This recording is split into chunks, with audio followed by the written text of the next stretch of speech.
Hello, જય શ્રી કૃષ્ણ. માધવ, તે મોકલેલા તને ઓળખતા નથી, માટે મારે આ ચેનલ બનાવી અને તારી ઓળખાણ કરાવવી પડે છે. આમ તો હું ઓળખાણ તારી ના કરાવી શકું એવો નાનકડો માણસ છું, પણ એક લાઈક, સબસ્ક્રાઈબ કે શેર નથી કરતા. માધવ, આ વિડીયો અને આ જગત આખું તારું છે, તો માણસો તને કેમ નથી ઓળખતા?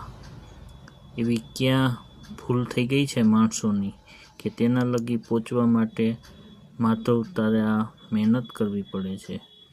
તો લાઈક, શેર અને સબસ્ક્રાઈબ, તો આખો દિવસ માધવ તમારા સાથે રહેશે અને જોઈતા ભાવ તમને પ્રગટ કરશે. માટે આ ચેનલને સબસ્ક્રાઈબ કરો.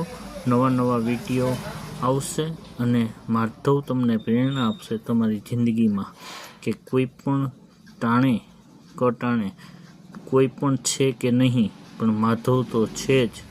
એટલે તમને કૃષ્ણ રૂપી આ એક બોલવામાં આવે છે કે આ ચેનલને લાઈક કરો, શેર કરો, સબસ્ક્રાઈબ કરો અને જોઈતું જ્ઞાન મેળવી આપે છે.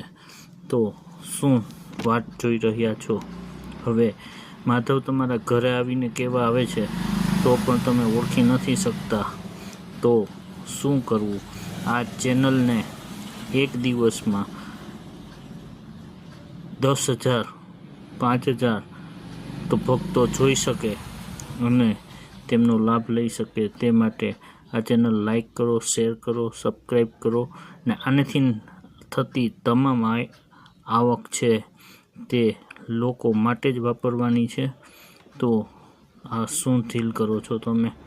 હવે માધવ, તું અહીંયા આવ અને બધાય હરિભક્તોને ખિસ્સામાં મોબાઈલ છે પણ ખોલતા અચકાય છે, કારણ કે એવું કે શું દુઃખ લાગ્યું છે એ ખબર નથી પડતી.